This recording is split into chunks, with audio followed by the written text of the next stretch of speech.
Well, it's been weeks since rioters at UC Berkeley used violence to force the cancellation of a speech by Milo Yiannopoulos. Most people were appalled by what happened, but Yvette Felarca is not among those people. Besides working as a public school teacher in California, she is the national organizer for the Coalition to Defend Affirmative Action, Integration, and Immigrant Rights, and Fight for Equality by Any Means Necessary. BAM is the acronym. Felarca is willing to integrate violence into her political agenda, as you can see from this clip of her disrupting a rally last summer in Sacramento. Off our street! Get the off our Are street! these people Get getting the off our street! We don't have to give a speech. Need to go, boy. They say we should. Be nice. Come here now. Off our streets! Get the off our street! Sir, please. I'm just here to protest. Please. Stand down. Get out. Get back. Felarca helped organize the Berkeley protests, and she says activists ought to copy its tactics for other speakers and events around the country. Yvette Felarca is with us now. Yvette, thanks a lot for joining us.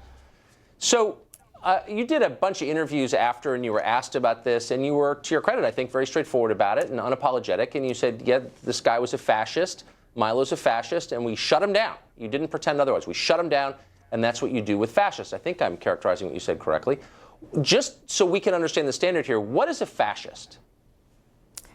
So a fascist is someone who's organizing a mass movement that's attacking women, immigrants, black people, other minority groups in a movement of genocide. That's what a fascist is. Okay. So it's someone who's committing violence? And it's someone who's committing violence and who's trying to organize other people to commit violence. Okay. And Milo Yiannopoulos is a fascist. Okay. So he's committed acts of violence against the protected groups you mentioned? Well, what he's doing is he's trying to be the youth face and the token that other people who are organizing violence try to hide behind. And so in all of his talks all over the country, what Yiannopoulos has done is whip up a whole lynch mob mentality where people who come to see him or his supporters not only agree with his views, but also attack other people. And that was certainly true in Washington State when one of his supporters came and actually shot an anti-fascist protester. But in Berkeley, we made sure that didn't happen because we were able to shut him down. So, but you're conceding that Milo himself has not committed acts of violence, and nor has he incited violence by the legal definition. He'd be in jail if he did. But you're saying that because people who agree with him have committed violence, he should not be allowed to speak. You know, fascist movement takes many forms, and it always tries to have one form that looks respectable and a little bit milder. But Yiannopoulos isn't just a stand-up comedian, and he isn't someone who just has ideas and posts them up on YouTube. He's someone who is funded by Breitbart and Steve Bannon to go around to college campuses to try to recruit other young people to then conduct those attacks on his behalf and on Trump's behalf. But I'm really, really glad to say that thousands of us were out there last week, or February 1st, and made sure that there were thousands of us to make sure that we defended our campus, this community, and especially the immigrant and Muslim students who were under attack and have been under attack by him and other fascists. Right, and by using violence, I mean, you don't shy away from that by any means necessary is the name of your group, and so it implies violence. So what should we do with fascists? I mean, if you think that someone is espousing genocide, what should we do with them? I mean, should that person be allowed to walk free? Should we put him in jail? Should we kill him? Should we exile him? I mean, it's a sincere question. If you're willing to use violence because you think someone is espousing genocide, what's the penalty for that? Well, first we've got to make sure we nip it in the bud, and we make sure that they're not allowed to recruit and act as if it's respectable to call for the mass murder of millions of people, in fact, millions who make up the majority of people in this nation at this point. Okay, and so they just can't to be hide clear, behind the there's platform no of free speech. Milo Yiannopoulos, this is not a defense of him, just a factual point, has not ever said that, in public anyway, not that we have a record of. There's no evidence that he has called for the genocide of anybody, as you know, but you're saying by transference in some way, he inspires people who believe that, I guess. But you're not getting my question. Like, when you say nip in the bud, should he be allowed to go on the subway and talk to the guy next to him about perhaps joining his movement? Or should he be allowed to talk to people in restaurants? Or what should we do with the fascist who you believe is inspiring genocide? So first of all, the alt-right is a neo-fascist movement, and they're trying to hide behind some softer versions of their more open counterparts who identify themselves as Nazis. But they're still part of the same movement, first of all. Second of all, when someone is trying to speak at a campus or at a rally, they're doing it not just because they have an opinion, but someone like Yiannopoulos or any other alt-righter or fascist or neo-fascist is doing it to recruit other people. No, we don't let them recruit. And in fact, when you look back at the Holocaust and the lessons that we draw from that, we don't say, oh, well, at least we let them voice their opinion. We say never again. Okay, well, but so, again and is when, now, and when, especially when we say that, after Trump. We elevate people like Dietrich Bonhoeffer or members of the plot against the leader of Nazi Germany to kill him. So, I mean, that was the response, of course, to the leader of that fascist movement, and most people think it was legitimate. Do you think, you're not answering my question, that people like Milo, who you've decided are fascists, should be allowed to speak in public? You said they weren't allowed to speak at Berkeley. He should not be allowed to on a speak in street corner? public to spread his racist and misogynistic and homophobic lies. No, he does not have the right to do that. What about when he's using his speech to whip up attacks on people? No, he doesn't have the right to do that. So and to I spread wonder... lies about our humanity? No, he doesn't. Okay, so you're not allowed to say things that you think are untrue. Well, I mean, of course, in the case of Berkeley, no, he that's was not what I said.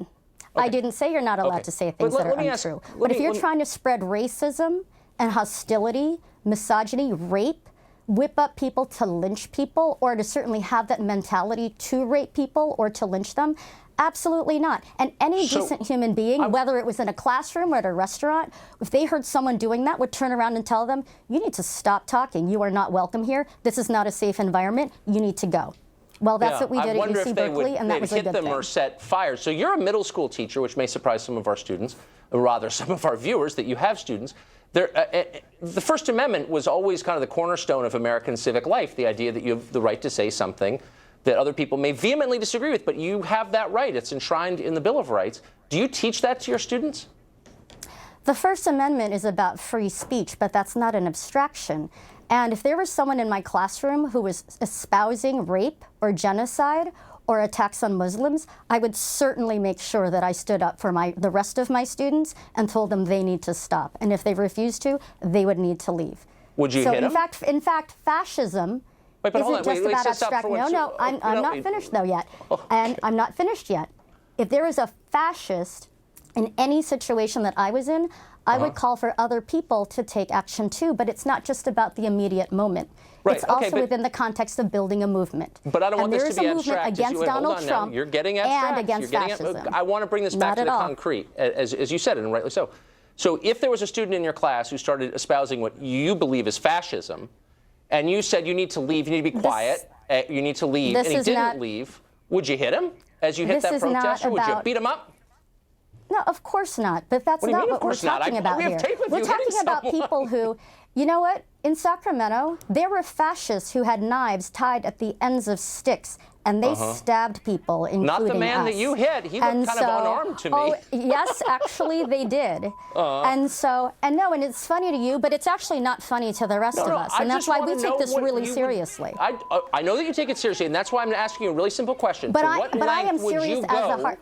I am serious as a heartbeat, too. I believe you. Oh, I believe that you're serious. And we're not talking about a classroom. We're talking about people who are trying to kill and murder people and who've already done it. And who are trying to create a hostile environment on these campuses in order to do that. No, that's not a safe environment for immigrant students. That's not a safe environment for women or Muslim students or trans students. And so, yeah, we have a right to defend ourselves committing a violation of my First Amendment rights. Real free speech. Let me ask you one last question, Yvette, if I may. So if you're standing, I just want to know, like the protocol for anti-fascist activists like yourself. You're standing on a street corner, someone starts saying something you don't like, and you think, boy, that's an act of hostility, that person's a fascist. No, but you are misrepresenting the words that I've been saying. This isn't about not liking something. This isn't about Ben & Jerry's versus Stone Cold Pizza or something. This is about the lives of real people, immigrants who are under attack now, I got it. Muslims who are being massacred, and I'm women who are asking being you, raped. how deep is your So commitment? you're the one trivializing this, not me. I'm not in any way trivializing, and I ask you a sincere question. To what extent would you go to stop that person from spreading genocidal propaganda? I would call for people to counter-protest, to stand up, and to shut down any attempts to fascistly recruit and organize. Like, what if I want to keep talking? I'm saying something that you find appalling, but you know what? I've got a First Amendment right. I'm an American. What would you do? So a bunch of people come and say, stop that. I say, no, I'm not going to stop that. I'm an American. What are you going to do next? You I'm know, just the First asking. Amendment, you know, you want to talk about the First Amendment?